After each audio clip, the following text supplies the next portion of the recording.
ఒక నిజ క్రైస్తవుడు తన భక్తి జీవితాన్ని కాపాడుకోవటానికి ప్రతి దినం తాను పోరాడాల్సిందే, యుద్ధం చేయాల్సిందే. ఇది పరీక్షా కాలం కదా. చదువుకునే పిల్లలకి సంవత్సరానికి ఒకసారి పరీక్షలు వస్తాయి. ఇంకొక మాటలో చెప్పాలంటే 10వ తరగతి చదివేదాకా వాడికి పరీక్షలో ఫెయిల్ అయినా పాస్ అయినా నెక్స్ట్ క్లాస్కి వెళ్ళిపోతాడు. ఫైనల్ ఎగ్జామ్ ఎప్పుడయ్యంటే 10 సంవత్సరాలు చదివిన తర్వాత 10వ తరగతిలో యాన్యువల్ ఎగ్జామ్ ఉంటుంది. ఒక విద్యార్థికి సంవత్సరానికి ఒక్కసారి పరీక్ష, నిజ క్రైస్తవుడికి ప్రతిదినం పరీక్ష. ఒక విద్యార్థి 10 సంవత్సరాల తర్వాత 10వ తరగతిలో పాస్ అయితే ప్రమోషన్ ఉంటుంది. ఒకవేళ ఫెయిల్ అయితే 10 సంవత్సరాల తర్వాత ఫలితం ఉంటుంది. అయితే క్రైస్తవ జీవితంలో ప్రతిదినం ఒక క్రైస్తవుడు పోరాడాల్సిందే, ప్రతి దినం పరీక్షను ఎదుర్కోవాల్సిందే. గతంలో ఒకసారి చెప్పాను, క్రైస్తవ జీవితం జీవించాలంటే క్రైస్తవుడు ప్రతిదినం యుద్ధం చేయాల్సిందే. సైన్యంలో ఉండే సైనికుడు తన ఆయుష్కాలం అంతట్లో కనీసం ఒక్కసారైనా యుద్ధం చేస్తాడో లేదో తెలీదు. నిజ క్రైస్తవుడు తన ఆధ్యాత్మిక జీవితంలో ప్రతి దినం, ఇంకా చెప్పాలంటే ప్రతి క్షణం తను యుద్ధం చేయాల్సిందే, పోరాడాల్సిందే. సైనికుడు రిటైర్మెంట్ అయిపోతాడు, ఇక తర్వాత వానికి యుద్ధాలు ఉండవు. ఒక విద్యార్థి ఉన్నాడు, ఉద్యోగం వచ్చిన తర్వాత పరీక్షలు ఉండవు. అఫ్కోర్స్ ఉద్యోగం వచ్చిన తర్వాత ప్రమోషన్ కోసం కొన్నిసార్లు ఉద్యోగాలు రాయొచ్చు. రిటైర్మెంట్ అయిన తర్వాత ఇంకా పరీక్షలు గిరీక్షలు నైజాంత. కానీ క్రైస్తవ యోధుని జీవితంలో రిటైర్మెంట్ ఉండదు. చనిపోయే ఆఖరి క్షణం వరకు, ప్రాణం విడిచే ఆఖరి రోజు వరకు ఒకవైపు శత్రువైన సాతానుతో పోరాడాలి, రెండో వైపు సొంత శరీరంతో పోరాడాలి, పాపంతో పోరాడాలి, లోకస్తులతో పోరాడాలి. ఎప్పటి వరకు? ఎప్పటి నుంచి? ప్రభువును స్వరక్షకునిగా అంగీకరించిన నాటి నుండి ప్రాణం పోయే ఆఖరి క్షణం వరకు యుద్ధం చేస్తూనే ఉండాలి. మంచిది, యుద్ధం చేయాలంటే ఆయుధాలు ఉండాలి. ఎప్పుడూ వింటాం కదా. అపోస్తలుడైన పౌలు వారు కొరింథీ సంఘానికి ఉత్తరం రాస్తూ ఇలా అంటాడు, మన యుద్ధోపకరణములు, నోరు తెరిచి చెప్పండి, మన యుద్ధోపకరణములు, నోరు తెరవాల, మన యుద్ధోపకరణములు, మన యుద్ధోపకరణములు చీపిరి కట్ట కారపొడి కాదు. ఆగండి, మన యుద్ధోపకరణాలు గండ్రగొడ్డలు కాదు. మన యుద్ధోపకరణములు శరీర సంబంధమైనవి కావు, అవి ఆత్మ సంబంధమైనవై దేవుని ఎదుట దుర్గములను సైతం పడగొట్ట జాలినంత శక్తివంతమైనవి అంటాడు. సరే, ఇంతకీ క్రైస్తవుని యొక్క యుద్ధోపకరణాలు ఏంటి? గత వారం మనం విన్నాం. నెహెమ్యా ఇజ్రాయేలు ప్రజల చేతికి కత్తినిచ్చాడు, ఈటెనిచ్చాడు, విల్లునిచ్చాడు. ఒకటి కత్తి, రెండవది ఈటె, మూడవది ఈ వారం విందామని విల్లు. విల్లు అనేది కేవలం ఒక ఆయుధం కాదు, 3 ఆయుధాల సమ్మేళనం. విల్లు అంటే ఒకటి విల్లు, ఆ విల్లును వాడటానికి బాణం, ఆ బాణాలను దాచటానికి అంబుల పొది. క్రైస్తవ జీవితంలో విల్లు, బాణం, అంబుల పొది మనకు నేర్పేటువంటి ఆధ్యాత్మిక పాఠం. ప్రతి క్రైస్తవుని జీవితంలో విల్లు ఉండాలి. విల్లు, విల్లు చెప్పండి ఒకసారి. ఇల్లు కాదమ్మా, అందరికీ ఇల్లు ఉంటాయి, గమనించండి. ఆ ఇల్లు కాదు, విల్లు అనండి ఒకసారి. విల్లు, విల్లు కొందరికి, అందరికీ తెలిసి ఉండొచ్చు. ఒక నిలువుటి కర్రని ఇలా ఉంచి ఒక జంతువు యొక్క చర్మాన్ని సన్నగా ఒక తాడులాగా ఆ చివరి నుంచి చివరికి కడితే మధ్యలో బాణం పెట్టి సంధిస్తూ ఉంటారు. ఓ పొడువాటి నిలువాటి కర్ర వంచబడాలి. కర్ర వంచబడితేనే విల్లుగా మారిపోద్ది. వంచేటప్పుడు విరిగిపోతే జవుకిచ్చు విల్లు యుద్ధానికి పనికిరాదు అని కీర్తనల గ్రంథంలో మనం చూస్తాం. అది వంగాలి. వంగటం దేని గుర్తు తెలుసా? విధేయతకు గుర్తు. ఓ కర్ర ఎప్పుడైతే వంగుతుందో అప్పుడే అది విల్లుగా మార్చబడుతుంది. ఇంకో విచిత్రం ఏంటో తెలుసా? ఎంత వంచబడుతుందో, ఎంత ఎక్కువ వంగుతుందో, ఎంత వంగిందనుకో బాణం సంధించినప్పుడు కొంచెం దూరమే వెళ్తుంది. బాణాన్ని ఇట్లా వెనక్కి లాగేటప్పుడు ఇంకెక్కువ వంగిందనుకో విల్లు ఎంత ఎక్కువ వంగుతుందో విలుకాడు అంత గొప్ప విజయాన్ని సాధించడానికి అవకాశం ఉంటుంది. ఈ విల్లు స్టబన్గా మొండిగా ఉండి నేను ఎందుకు వంగుతా, నేను తగ్గా. ఈ మధ్య ఎక్కడ చూసినా అది ఒక డైలాగ్ అయిపోయింది. నేను తగ్గా, ఆడు తగ్గాల్సిందేగా నేను తగ్గను అని మొండిగా ఉన్న ఆ కర్ర విల్లుగా పనికిరాదు.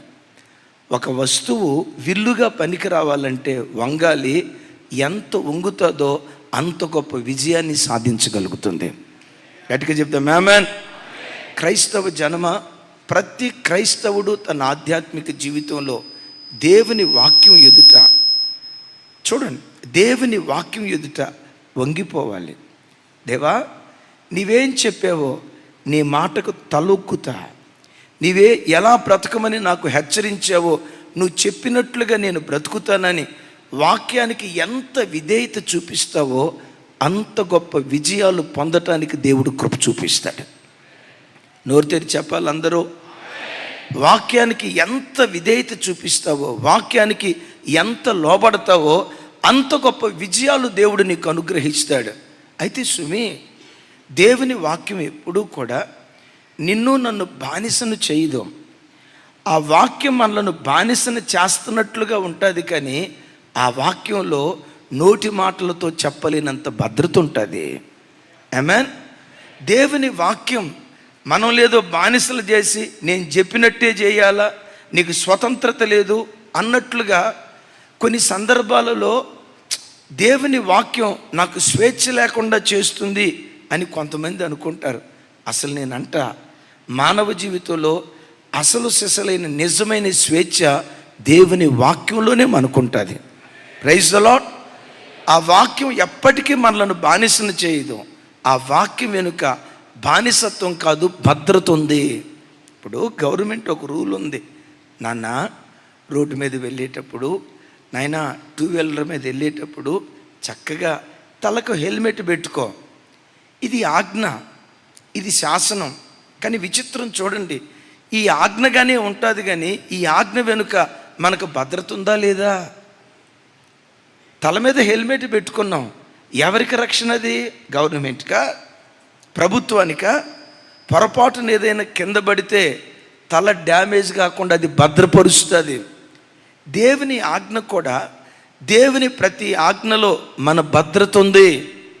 కారు మీద వెళ్ళేటప్పుడు హై స్పీడ్ వెళ్ళొద్దయ్యా, 100 దాటొద్దు, 80 దాటొద్దు, వెహికల్ని బట్టి మీరు స్పీడ్ వెళ్ళండి. గడిచిన 2 రోజుల క్రితం ఔటర్ రింగ్ రోడ్డు మీద వ్యాగనార్ కారుతో, పాపం ఏం జరిగిందో తెలియదు, అందరూ అంటారు ఆ వ్యాగనార్ కారులో బహువేగంతో బయలుదేరి వెళ్ళారట. డ్రైవ్ చేసే డ్రైవర్ నిద్రమత్తుకెళ్ళాడో ఏం జరిగిందో తెలియదు. 7 ఆ కారులో ఉంటే 6 అక్కడికక్కడే దుర్మరణం పాలయ్యారు. నాయన, కారు డ్రైవ్ చేసేటప్పుడు సీట్ బెల్ట్ పెట్టుకోండి. బానిసత్వం కాదు, భద్రత. దేవుని వాక్యం ఎప్పుడు నీ దగ్గరకు వచ్చినా, అయ్యలారా, అమలారా, ఇది నాకు స్వేచ్ఛ లేకుండా చేస్తుంది అని అనుకోకండి. దేవుని ప్రతి మాటలో మన భద్రత దాగి ఉంది. అందుకని యెహెజ్కేలు గ్రంథంలో యెహెజ్కేలు ఇలా అంటాడు, జీవాధారమగు నా కట్టడలు అంటాడు. అనండి ఆ మాట. అంటే జీవించటానికి ఆధారం ఏది? దేవుని కట్టడా. దేవుని కట్టడలోనూ బ్రతికితే, దేవుని వాక్యపు వెలుగులో నీ జీవితాన్ని కట్టుకుంటే, వాక్యం నీ దగ్గరకు వచ్చినప్పుడు విల్లులాగా విధేయురాలను అవుతానయ్యా. నీ మాట నా చెవిని పడిన తోడనే నీ మాటకు నేను లోబడతానయ్యా అని ఎంత విధేయత చూపిస్తావో అంత గొప్ప విజయాన్ని పొందుకోవటానికి నీ పట్ల దేవుడు కృప చూపిస్తాడు. బైబిల్లో అసలు సృష్టిలో అంతకు మునుపు ఎప్పుడు వర్షం పడలా. వర్షం ఎలా ఉంటుందో ఎవరికీ తెలియదు. విన్నారు ఈ మాట? ఆ కాలంలో భూమి పండాలంటే భూమిలో నుంచే నీటి ఓటలు, ఆకాశం నుంచి వర్షం పడిన దాఖలాలు లేవు. కానీ దేవుడు అన్నాడు, నోవాహ్, జలప్రళయాన్ని నేను కుమ్మరించబోతున్నాను. ఈ జలప్రళయంలో సమస్త సృష్టి నాశనం కాబోతుంది. నీతో ఈ మాట చెప్తాను, నీవు నీ కుటుంబం కాపాడబడినట్లుగా నేను చెప్పిన కొలతల ప్రకారం ఓడను కట్టుకో.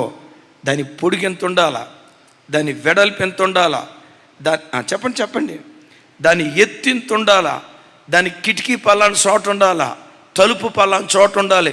ఇదిగో ఇలా నువ్వు చేయాలి, ఇలా కట్టుకోవాలని తన ఓడను ఎలా కట్టుకోవాలో దేవుడు ముందుగానే మాట్లాడాడు. బైబిల్లో రాయబడిన మాట ఏంటో తెలుసా? దేవుడు తనతో ఏది చెప్పాడో నోవహు అట్లు చేసెను. చూడండి 7వ అధ్యాయం 5వ వచనం. 7వ అధ్యాయం 5వ వచనం. బహు చక్కటి వర్తమానం, శ్రద్ధగా వినండి. నాతో కలిసి చెప్పండి. తనకు యెహోవా ఆజ్ఞాపించిన ప్రకారము నోవహు యావత్తు చేసెను. దేని ప్రకారం చేశాడు? దేవుడు తనతో ఏదైతే ఆజ్ఞించాడో, ఏం చేయమని దేవుడు మాట్లాడాడో యెహోవా తనకు ఆజ్ఞాపించినట్లుగా ఆ ఓడను కట్టుకున్నాడు. తమ్ముళ్ళారా, చెల్లెళ్ళారా, అక్కలారా, అన్నలారా, లైవ్ చూస్తున్న బిడ్డలారా, నీ ఇంటిని వాక్యపు పునాదుల మీద కట్టుకో. నీ జీవితాన్ని వాక్యపు పునాదుల మీద కట్టుకో. నీ యవ్వన ఆధ్యాత్మిక జీవితాన్ని, నీ భక్తి జీవితాన్ని, నీ కుటుంబ జీవితాన్ని వాక్యపు పునాదుల మీద నువ్వు కట్టుకుంటే వానొచ్చినా, వరదొచ్చినా, జలప్రళయమే వచ్చినా, తుఫానే వచ్చినా నీ ఓడ పైకి లేస్తుంది, నీళ్ళలో నడుస్తుంది. అరారాతు పర్వతం మీద నిలిచే కృప దేవుడు నీకు అనుగ్రహిస్తాడు. Praise the Lord. నీళ్ళలో నుంచి నీ కుటుంబం లేవటం ప్రారంభిస్తుంది. జలాలు వచ్చిన జలాల మీద నడవగలిగే కృప ఇస్తాడు. అంతకంటే విశేషంగా నోవాహు వాడు అరారాతు పర్వతం మీద నిలిచినట్లుగా నీ కుటుంబం శిఖరం మీద నిలవటానికి దేవుడు కృప చూపించును గాక. నోవాహు వాడను ఎలా కట్టాడు గమనించండి. కొంత సొంత ఆలోచన, కొంత దేవుని ఆలోచన కాదు. దేవుడు పొడవు ఎంత ఉండాలన్నాడో అంతే పెట్టాడు, వెడల్పు ఎంత ఉండాలన్నాడో అంతే పెట్టాడు, ఎన్ని అంతస్తులు ఉండాలన్నాడో అన్ని అంతస్తులు పెట్టాడు, ఎన్ని కిటికీలు పెట్టాలన్నాడో. అంటే ఇక్కడ అందాం, కిటికీలు పెట్టేటప్పుడు కూడా మా స్వతంత్రత లేదా? ఎన్ని తలుపులు పెట్టాలో అది కూడా మీ మాటేనా అని నోవాహు అనకుండా దేవుడు తనకు ఏది చెప్పాడో అలాగే చేశాడు. విచిత్రం. అలా మనం చేస్తే, వాక్యం మన దగ్గరకు వచ్చినప్పుడు వాక్యం ఎదుట నువ్వు తలుంచితే, వాక్యం ఎదుట మనం తలుంచితే, చూడండి 2 మాటలు అక్కడ గుర్తుకు తెస్తాను. ఆదికాండం 6వ అధ్యాయం 19వ వచనం, 7వ అధ్యాయం 7వ వచనం నుంచి 9వ వచనం వరకు. కొంచెం నాతో కలిసి చెప్పండి. మరియు నీతో కూడా వాటిని బ్రతికించి ఉంచుకొనుటకు సమస్త జీవులలో, అనగా సమస్త శరీరుల యొక్క ప్రతి జాతిలోనివి 2 చొప్పున నీవు ఓడలోనికి తేవలెను. వాటిలో మగదియు ఆడదియు ఉండవలెను. ఆగండి అక్కడ, నా వైపు చూసి చెప్పండి ఒకసారి. ప్రతి జాతిలోనివి 2 ఓడలోనికి నీవు తేవలెను. పెద్దగా చెప్పాలా? ఏం తీసుకురావాలి? ఆకాశంలో ఎగిరే పక్షులు మొదలుకొని భూమిలో సంచరించే జీవరాశుల వరకు ప్రతి జాతిలో నుండి ఆడదాన్ని, మగదాన్ని, మగది ఆడది 2 తీసుకురావాలా. ఇప్పుడు నేనంట 2 కోతులను పట్టుకోవాలా. కోతులు ఏమన్నా వచ్చి నన్ను పట్టుకోండి అంటాయా? గమనించండి. ఏమండి, మన చిన్నతనంలో క్రిస్మస్ కోడి అని ఒకటి పెంచేవాళ్ళు. ఎప్పుడు? నవంబర్ నెల నుంచి పెంచేవాళ్ళు. దానికి బాగా గింజలేసి అపురూపంగా దాన్ని చూసుకుంటూ ఉండేవాళ్ళు. ఇక రేపు క్రిస్మస్, ఈరోజు దాన్ని పట్టుకొని వేద్దామని ఆ క్రిస్మస్ కోడిని పట్టుకోవటానికి ఎన్ని ముళ్ళకంచెల్లో పరిగెత్తాలో, అది ఎంత పరిగెత్తితేనో చివరకు దొరికిద్ది. ఒకసారి మీరు ఆలకించండి. సృష్టిలో ఉన్న ప్రతి జీవరాశులను నీవే వెళ్ళాలా, నీవే పట్టుకోవాలా, నీవే తీసుకురావాలా? విచిత్రం తెలుసా? నోవాహు ఓడ నిర్మించడానికే అప్పటికి 100 సంవత్సరాలు అయిందట. 100 సంవత్సరాలు. ఏమండి, ఓడ నెలలో కట్టలేదు, 2 నెలల్లో కట్టల, సంవత్సరంలో కట్టల. ఓడ నిర్మాణానికి ఆల్మోస్ట్ 100 సంవత్సరాలు అయిందట. అయ్యా, ఇదొక 100, మరలా దాన్ని పట్టుకొచ్చి దీన్ని పట్టుకొచ్చేసరికి ఇదొక 100 అని అల్లా. నీవు వెళ్ళి వాటిని తీసుకురావాలి. సరే, కోతులైతే ఏదో ఒక రకంగా భూమి మీద ఉంటే పట్టుకుంటాం. పక్షిరాజు ఎక్కడ ఉంటుంది? రమ్మంటే వస్తుందా? రాదుగా. నేనంట పావురాలు పట్టుకోవాలంటే, పిచ్చుకలు పట్టుకోవాలంటే, నేనంట సింహం పట్టుకురావాలి కదా, ఆడదాన్ని పట్టుకురావాలి, నీవు వెళ్ళి తీసుకురావాలి అన్నాడు. మారుమాట మాట్లాడకుండా, నువ్వు చెప్పినట్లుగానే నేను ఓడ కడతానయ్యా, నువ్వు చెప్పినట్లుగానే నేను వెళ్ళి పట్టుకొని వస్తాను. ఇది ఎట్లా కుదిరిద్ది అని అల్లా. నువ్వు చెప్పినట్లుగానే నేను వెళ్ళి పట్టుకొని వస్తానయ్యా అన్నాడు. విచిత్రం చూడండి. 7వ అధ్యాయం 7వ వచనం నుంచి 9వ వచనం వరకు నాతో కలిసి చెప్పండి. అప్పుడు నోవాహును అతనితో కూడా అతని కుమారులను అతని భార్యయు అతని కోడండ్రును ఆ ప్రవాహ జలములను తప్పించుకొనుటకై ఆ ఓడలో ప్రవేశించిరి. ఇంకోసారి, ఆ ఓడలో ప్రవేశించిరి. నా వైపు చూసి చెప్పండి, ఎవరెవరు ప్రవేశించారు? నోవాహు, ఆయన భార్య, 3 కొడుకులు, 3 కోడండ్రు. మొత్తం ఎంతమంది ప్రవేశించారు? సో వాళ్ళు ఓడలో ప్రవేశించారు. 8వ వచనం నాతో కలిసి చెప్పండి. దేవుడు నోవాహుకు ఆజ్ఞాపించిన ప్రకారము, మరోసారి, దేవుడు నోవాహునకు ఆజ్ఞాపించిన ప్రకారము పవిత్ర జంతువులలోను అపవిత్ర జంతువులలోను పక్షులలోను నేలను ప్రాకు వాటన్నిటిలోనూ మగదియు ఆడదియు జతలు జతలుగా ఓడలోనున్న నోవాహు నొద్దకు చేరెను. ఆమె. ఇంతమందిలో తెలుగుడు ఒక్కడే ఉన్నట్టున్నాడు, అందుకని ఒక్కడే చప్పట్లు కొట్టాడు. మీరంతా అమెరికా వాళ్ళు కదా. సరే వినండి. 6వ వచనంలో 6వ అధ్యాయంలో ఏమన్నాడు? నీవు వెళ్ళాలి, ఓడలోకి తెచ్చుకోవాలన్నాడు. ఏది? కోతుల్ని, పక్షిరాజుని, నేల మీద పాకే పురుగులను, సమస్త జీవులను 2 జతల జతలుగా నీవే వెళ్ళాలి, తీసుకురావాలి అన్నాడు. ఊరుకోండి అయ్యా, ఇప్పటికే 100 సంవత్సరాలు అయింది. మరలాటిని పట్టుకోవాలంటే నేనేమన్నా వేటగాడినా? పక్షులు పట్టుకునే వేటగాడినా? జంతువులు ఎక్కడ దొరుకుతాయి సార్? అవి ఎక్కడో అడవిలో ఉంటాయి కదా. నా వల్ల కాదు బాబు అని అల్లా. అయ్యా, నీవు చెప్పేవు కదా, విల్లులాగా నీ మాటకు నేను విధేయత చూపిస్తా, నీ మాటకు నేను లోబడతా, తప్పకుండా వెళ్ళి తీసుకొస్తానయ్యా అన్నాడు. విచిత్రం ఏంటంటే, ఓడలో ప్రవేశించారో లేదో, సమస్త జీవులలో జతలు జతలుగా వాటంతట అవే నడుచుకుంటూ నోవాహు యొద్దకు వచ్చెను. 6వ అధ్యాయంలో ఏమన్నాడు? వాటి యొద్దకు నీ వెళ్ళాలి అన్నాడు. కానీ 7వ అధ్యాయానికి జరిగింది ఏంటో తెలుసా? అవే నోవాహు యొద్దకు వచ్చేటట్లుగా దేవుడు కార్యం చేశాడు. విశ్వాసులారా వినండి, దేవుని పిల్లలారా వినండి. వాక్యపు పునాదుల మీద నీ జీవితాన్ని నీవు కట్టుకోగలిగితే, నీకు కావలసిన ప్రతిదీ వెతుక్కుంటూ నీ దగ్గరకు వచ్చేటట్లుగా దేవుడు కార్యాలు చేస్తాడు. నువ్వు వెతుక్కుంటూ అటు ఇటు పరిగెత్తాల్సిన అవసరం లేదు. విశ్వసించండి ఈ మాట. దావీదు సింహాసనం కొరకు పరిగెత్తలా, సింహాసనమే పరిగెత్తుకుంటూ దావీదు దగ్గరకు వచ్చింది. ఇంకొక మాటలో చెప్పాలంటే, సింహం ఎక్కడ ఉంటుందో అక్కడ సింహాసనం ఉంటుంది. సింహాసనం అనండి పెద్దగా. ఆ తెలుగు పదాన్ని విడదీసి చెప్పండి. సింహ ప్లస్ ఆసనం అనండి. అంటే సింహాసనం ఎక్కడుంది? సింహం ఎక్కడుంటుందో నేను అంట, యోధా గోత్రపు కొదమ సింహంలాగా దేవుని కొరకు నువ్వు బ్రతుకు. సింహాసనం కొరకు నువ్వు పరిగెత్తాల్సిన అవసరంలా అదే పరిగెత్తుకుంటూ నీ వద్దకు వచ్చేటట్లుగా దేవుడు కృప చూపిస్తాడు. హల్లెలూయ.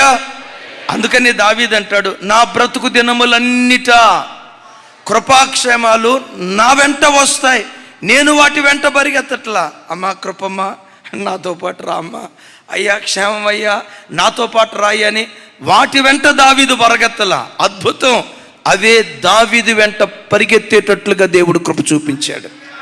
నిశ్చయంగా ఈరోజు నీట్ ఎగ్జామ్ రాయబోతున్న మన పిల్లలకు జయం పరిగెత్తుకుంటూ మన పిల్లలను వరించేటట్లుగా దయగల దేవుడు ఆ బిడ్డలను బలపరచునుగాక.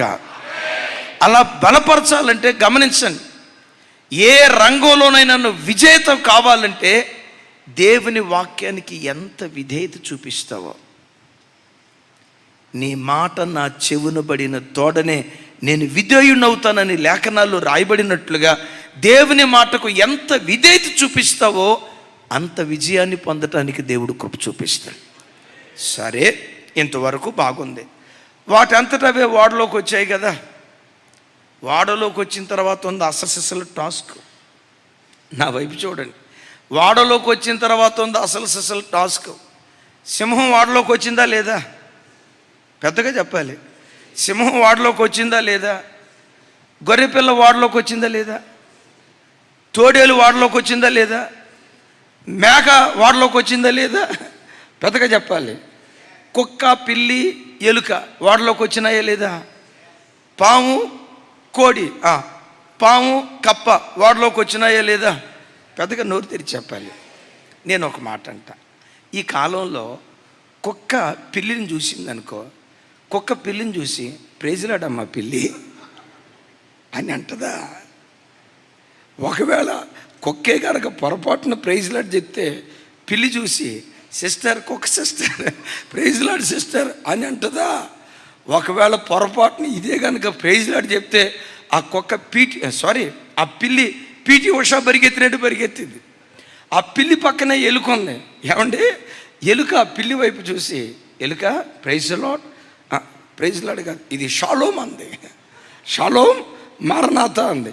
ఇది షాలోమ్ అంటే ఎలుక చూసి, బాబోయ్ పిల్లి మారిపోయింది, ఇది బాప్తిస్మం తీసుకున్నట్టుంది అని చెప్పి, ఏ ఎలుకైనా పిల్లిని చూసి వందనాలు చెప్పిద్దా? పిల్లిని చూడటంతో ఎలుక బారిపోయిద్దా? కానీ విచిత్రం ఏంటో తెలుసా? నోవాహు వాడలో అడుగుపెట్టిన తర్వాత అన్ని నాన్ వెజిటేరియన్ అయిపోయినాయి.